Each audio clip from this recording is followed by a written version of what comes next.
எல்லாத்துக்கும் பொங்கல் வாழ்த்துக்கள். மார்னிங் இப்போ 9:30 ஆச்சு.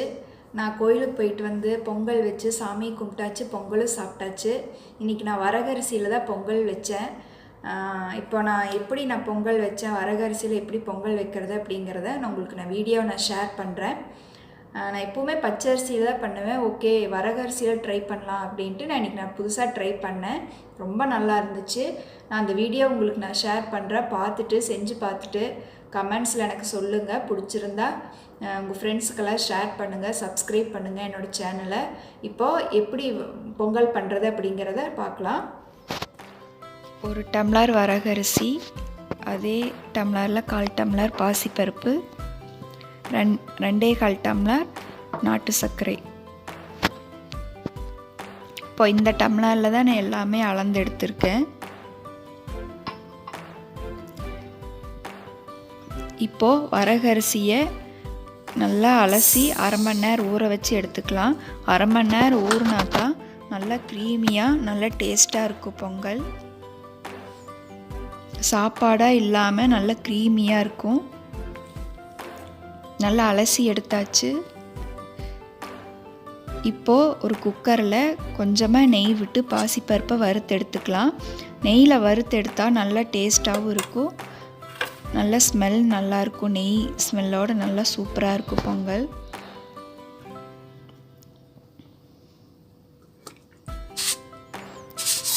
இப்போ பாசிப்பருப்பை போட்டாச்சு. லைட்டாக வறுத்து எடுத்துக்கலாம். பருப்பு செவந்துடாமல் லைட்டாக வறுத்தா போதும். அந்த பருப்போட பச்சை வாசனை போனால் போதும்.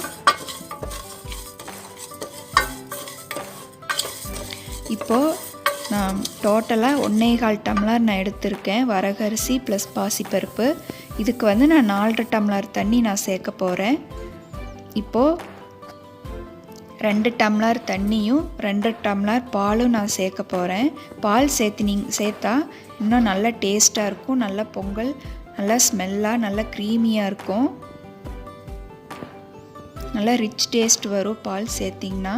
இப்போது இதில் 2 டம்ளர் தண்ணி 2 டம்ளர் பால் சேர்த்துருக்கேன். கொஞ்சமாக நெய் விட்டுருக்கேன். ஏன் அப்படின்னா பால் ஊற்றுனதுனால நல்லா பொங்கி வரும், அதனால் நான் நெய் விட்டுருக்கேன் பொங்கி வராமல் இருக்கிறதுக்கு. இதில் இப்போ நான் ஒரு கடாய் வச்சு நான் அந்த சர்க்கரையை சேர்த்துக்கிறேன். கொஞ்சமாக தண்ணி ஊற்றுனீங்கன்னா போதும். தண்ணி நிறைய ஊற்றுனீங்கன்னா அந்த பதம் வரக்கு கொஞ்சம் டைம் ஆகும். இப்போது நல்லா சர்க்கரை கரைஞ்சதுக்கப்புறம் நான் வடிகட்டி எடுத்துட்டேன். அதில் தூசி மண்ணெல்லாம் இருந்துச்சுன்னா வடிகட்டி எடுத்துக்கலாம். அதோட நான் முந்திரி திராட்சை எடுத்து வச்சுட்டேன். இப்போ அதில் 4 விசில், மீடியம் ஃப்ளேமில் 4 விசில் வந்தால் போதும். இப்போது நல்லா வெந்து நல்லா குழஞ்சி இருக்குது சாப்பாடு. இப்போ நல்லா க்ரீமியாக நான் நல்லா மசிச்சு விட்டு எடுத்துட்டேன்.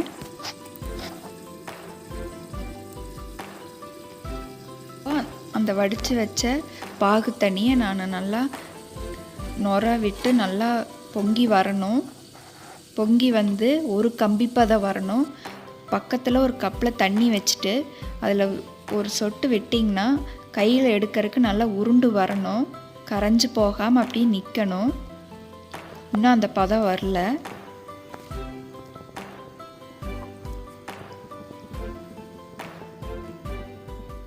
இன்னும் கொஞ்சம் வரணும். பாதி வந்துருச்சு. இப்போ நல்லா நொற விட்டு அந்த பொங்கி வர்றது கொஞ்சம் லைட்டாக ஸ்லோ ஆயிரும் பதம் வந்துருச்சுன்னா.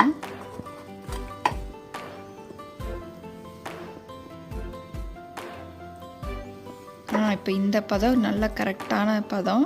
இப்போ நல்லா கையில் எடுக்க வருது. இப்படி தனியாக நிற்கும் கரைஞ்சி போகாமல். இப்போது அந்த குக்கரில் அந்த பாகை சேர்த்தாச்சு. இப்போ நல்லா கிளறி விட்டுக்கோங்க.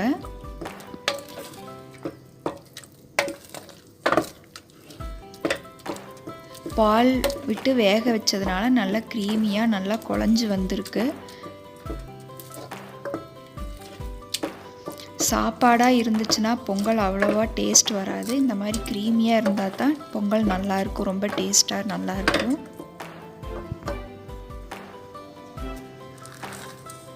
இப்போ ஏலக்காய் கொஞ்சம் சேர்த்துக்கலாம்.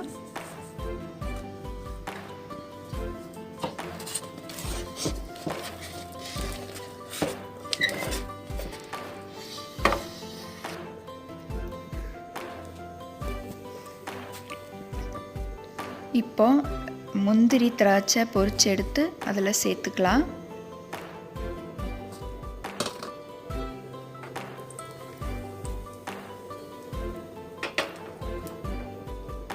நெய் கொஞ்சம் நல்லாவே சேர்த்துட்டிங்கன்னா பொங்கல் நல்லா மணமாக டேஸ்ட்டாக இருக்கும். இப்போ திராட்சையும் சேர்த்தாச்சு. இப்போ நல்லா பலூன் மாதிரி ஆனதுக்கப்புறம் அதில் சேர்த்துக்கலாம் பொங்கலில்.